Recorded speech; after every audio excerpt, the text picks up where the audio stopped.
नमस्कार दोस्तों, बहुत बहुत स्वागत है आपका हिमाचल अभी पर। मैं हूं आपके साथ राधा ठाकुर।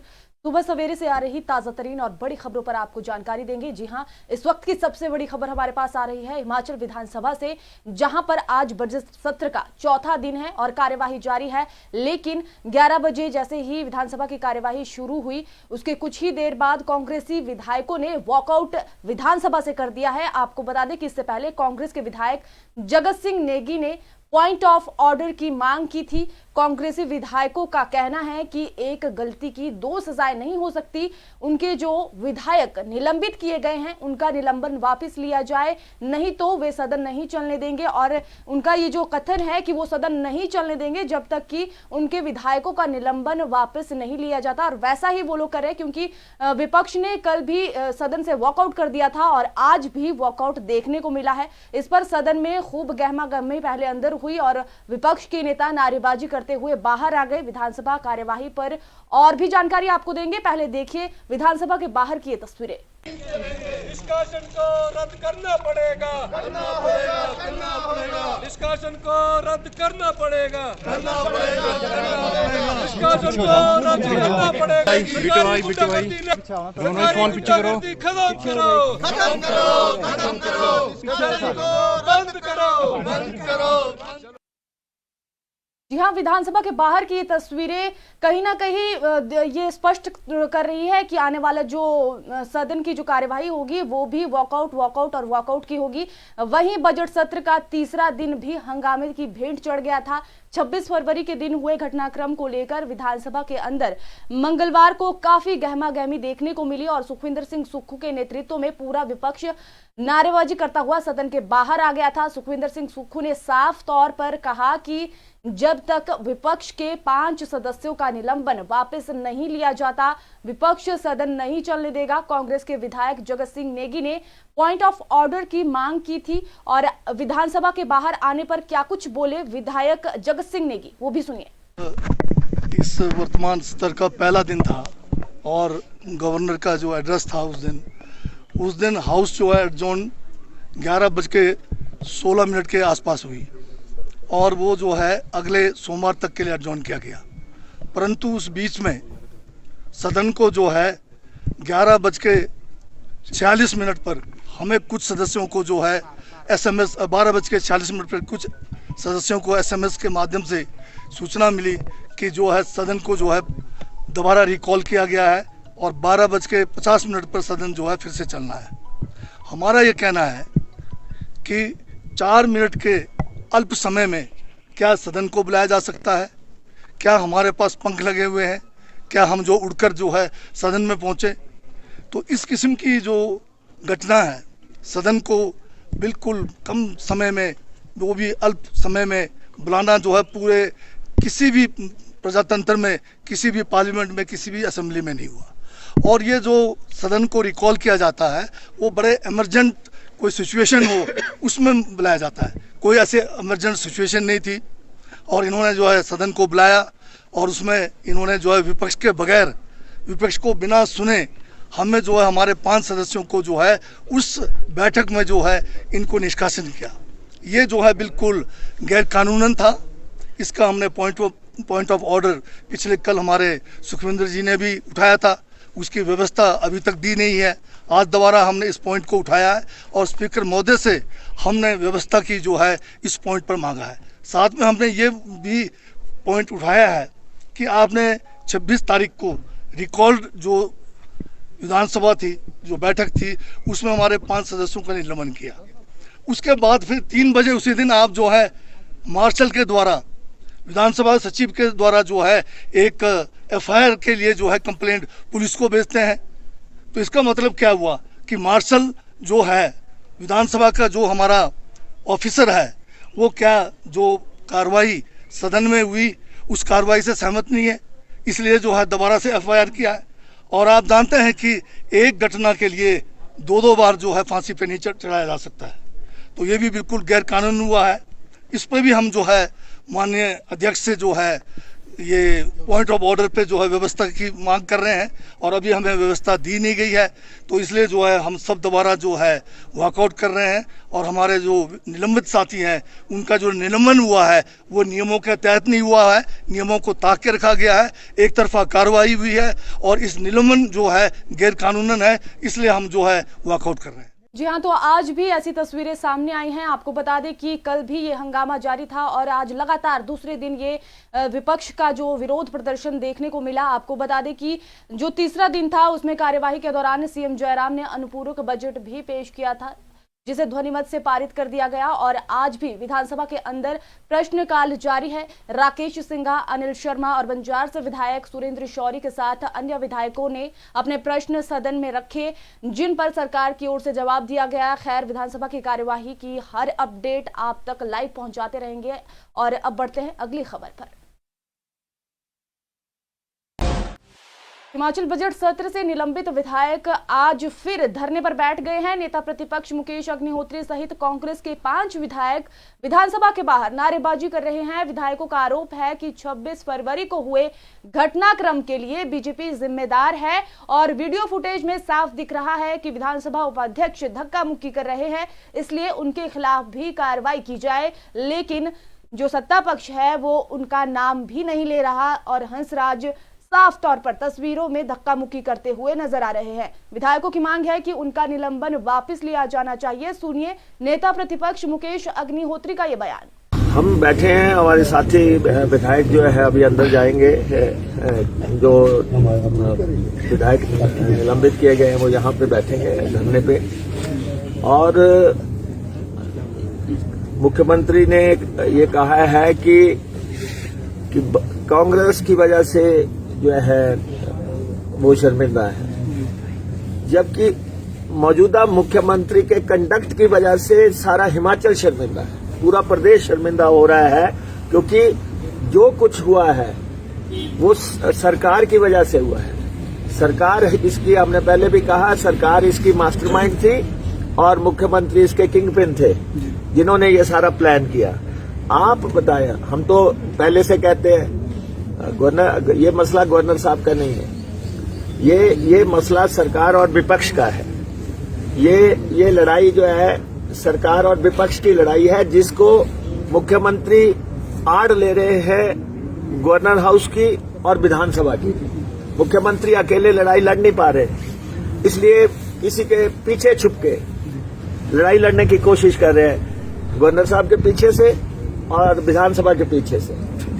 और क्योंकि ये एक नाकाम सरकार है, और हम फिर कहते हैं कि इस सारे प्रकरण के लिए अगर जो घटित हुआ है और जो मुख्यमंत्री ने घटित करवाया है, ये अंदर कल कह रहे थे कि शराफत भरे चेहरों की बात कर रहे थे।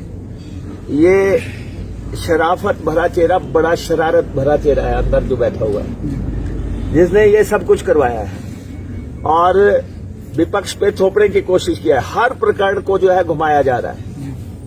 अब कल भी आप देख रहे हैं कि विक्रमादित्य सिंह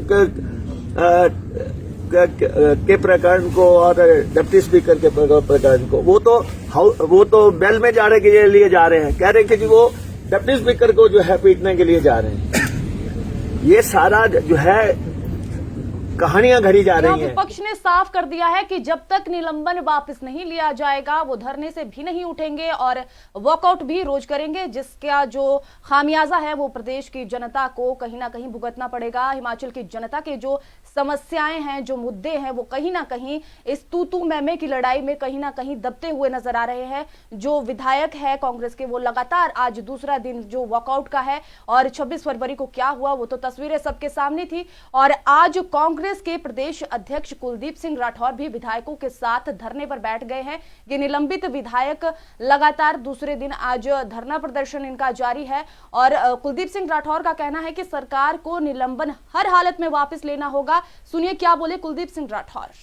अभी हमारे जो नेता प्रतिपक्ष हैं उन्होंने बड़ी तफसील से बताया कि किस तरह का घटनाक्रम हुआ, और आप लोग स्वयं भी इस घटनाक्रम के साक्षी हैं। इस देश में लोकतंत्र को दबाने की कोशिश हो रही है। प्रदेश भी ये छूता नहीं है, प्रदेश भी जो है देश की तरफ पे चल रहा है। जिस तरह से मोदी देश में विपक्ष को अनदेखा कर रहे हैं, जयराम जी भी वही कर रहे हैं। बड़े मियाँ छोटे मियाँ सुभान अल्लाह। जिस ढंग से विधानसभा में ये प्रकरण हुआ और हमारे जो पार्टी के विधायक हैं उनके साथ दुर्व्यवहार हुआ, और इस दुर्व्यवहार में कोई भारतीय जनता पार्टी के आम कार्यकर्ता शामिल नहीं थे।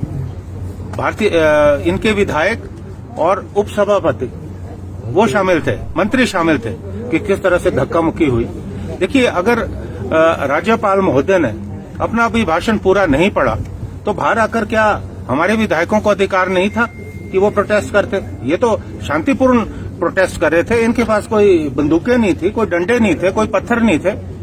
क्या थे इनके पास?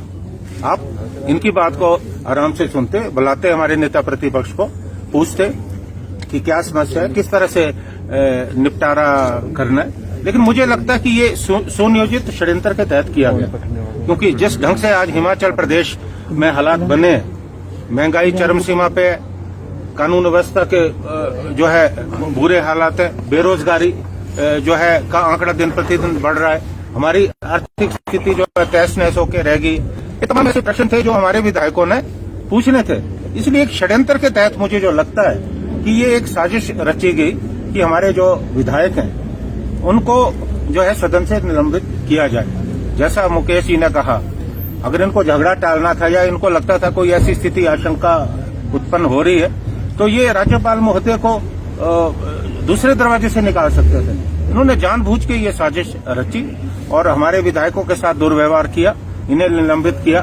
मैं कांग्रेस पार्टी की तरफ से मैंने पहले भी कहा है, मैं चेतावनी देना चाहता हूं सरकार को कि हमारी जो पार्टी है कांग्रेस पार्टी अपने विधायकों के साथ पूरी खड़ी है और तुरंत प्रभाव से जो निलंबन है उसे वापस लिया जाना चाहिए और जो भी केसेस, झूठे केसेस हमारे विधायकों पे बने इन केसेस को वापस लिया जाना चाहिए। जी हाँ, कांग्रेसी विधायकों को एंट्री अंदर नहीं दी जा रही है और वहीं सत्ता पक्ष निलंबित विधायकों की और विपक्ष की आवाज सुनने के लिए तैयार नहीं है। सत्ता पक्ष का साफ तौर पर यह कहना है कि आपने गलत किया है, आप माफी के काबिल नहीं हैं और एंट्री आपको अंदर नहीं दी जाएगी। चलिए बढ़ते हैं अगली खबर पर। हिमाचल की जयराम सरकार की अगली कैबिनेट बैठक 4 मार्च को होने वाली है। इस बैठक में कोरोना को लेकर चर्चा हो सकती है। इसका मुख्य कारण प्रदेश में बढ़ रहे कोरोना मामले हैं। आज सीएम जयराम ठाकुर ने भी कोरोना के बढ़ते मामलों पर चिंता व्यक्त की थी। आपको बता दें कि ये मंगलवार को उन्होंने चिंता व्यक्त की थी कोरोना के बढ़ते मामलों पर और कहा था कि अगर मामले इसी तरह से बढ़े तो प्रदेश सरकार एक बार फिर कोरोना नियमों को लेकर सख्ती करेगी। सीएम जयराम ठाकुर मंगलवार को हिमाचल विधानसभा परिसर में पत्रकारों से बातचीत कर रहे थे। उनसे प्रदेश में कोरोना वायरस के बढ़ते मामलों पर सवाल किया गया तो उन्होंने कहा कि इस बारे में सरकार गंभीर है। अगर मामले बढ़ते हैं तो एहतियात के तौर पर सख्त फैसले लिए जाएंगे। सीएम जयराम ठाकुर ने कहा कि हिमाचल प्रदेश में कोरोना के मामलों का बढ़ना चिंता का विषय है। उन्होंने लोगों से भी अपील की है कि वे एहतियात बरतें। वहीं 6 मार्च को सीएम जयराम ठाकुर बजट पेश करेंगे। इसको लेकर भी कैबिनेट में चर्चा हो सकती है। बढ़ते हैं अगली खबर पर। हिमाचल प्रदेश विश्वविद्यालय ने एमबीबीएस प्रोफेशनल कोर्स के तृतीय प्रोफेशनल पार्ट 1 और पार्ट 2 की अप्रैल में होने वाली वार्षिक परीक्षा के लिए परीक्षा फॉर्म भरने की प्रक्रिया शुरू कर दी है। इसके लिए बिना लेट फीस के 16 मार्च अंतिम तिथि तय की गई है। इसके बाद तय नियमों के तहत लेट फीस ली जाएगी। विश्वविद्यालय रत्न प्रभाकर प्राक शास्त्री प्रथम और द्वितीय वर्ष और आचार्य प्रथम और द्वितीय वर्ष की परीक्षाएं अप्रैल में होगी। इसके लिए परीक्षा फॉर्म भरने की 20 मार्च अंतिम तिथि रखी गई है और इसके बाद लेट फीस ली जाएगी। एचपीयू का हिस्ट्री डिपार्टमेंट 6 मार्च को एमफिल के कोर्स में प्रवेश के लिए काउंसलिंग करवाएगा। इसके साथ ही एमफिल लोक प्रशासन की काउंसलिंग को 15 मार्च की तिथि तय की गई है। प्रदेश विश्वविद्यालय की 15 मार्च से शुरू हो रही परीक्षाओं में कोरोना संक्रमण के खतरे को देखते हुए दी गई घर के नजदीकी परीक्षा केंद्र में अपीयर होने की सुविधा के लिए छात्र ऑनलाइन आवेदन कर सकेंगे। इसके लिए विश्वविद्यालय से लिंक जारी किया गया है और अभी जो लिंक है वो जारी करेगा विश्वविद्यालय। इससे विश्वविद्यालय की वेबसाइट पर और मीडिया के माध्यम से सूचित किया जाएगा। एमए, एमएससी और एमकॉम की परीक्षाएं प्रदेश भर में बनाए गए लगभग सभी परीक्षा केंद्रों में होनी है, इसलिए छात्र सेंटर बदलकर नजदीकी परीक्षा केंद्र में परीक्षा दे सकेंगे। विश्वविद्यालय के परीक्षा नियंत्रक डॉक्टर JS नेगी ने बताया कि सेंटर बदलने का विकल्प सिर्फ पीजी डिग्री कोर्स के छात्रों को दिया गया है। पीजी डिप्लोमा कोर्स का परीक्षा शेड्यूल अलग से जारी किया जाना है, इसमें सेंटर बदलने की सुविधा नहीं होगी। इन परीक्षाओं के लिए HPU में ही परीक्षा केंद्र बनाए जाने हैं। उन्होंने कहा कि पीजी डिग्री कोर्स के सेंटर बदलने का ऑनलाइन आवेदन को लिंक बदला गया है और इससे जल्द सार्वजनिक कर दिया जाएगा, उसके बाद ही छात्र आवेदन कर सकेंगे। तो ये थी सुबह सवेरे से हमारे पास आई बड़ी खबरें। लगातार हिमाचल का छोटा बड़ी अपडेट आप तक पहुंचाते रहेंगे। आप बने रहिए हिमाचल अभी के साथ। नमस्कार। आपके स्वास्थ्य का प्रहरी श्री बालाजी हॉस्पिटल, कांगड़ा, हिमाचल।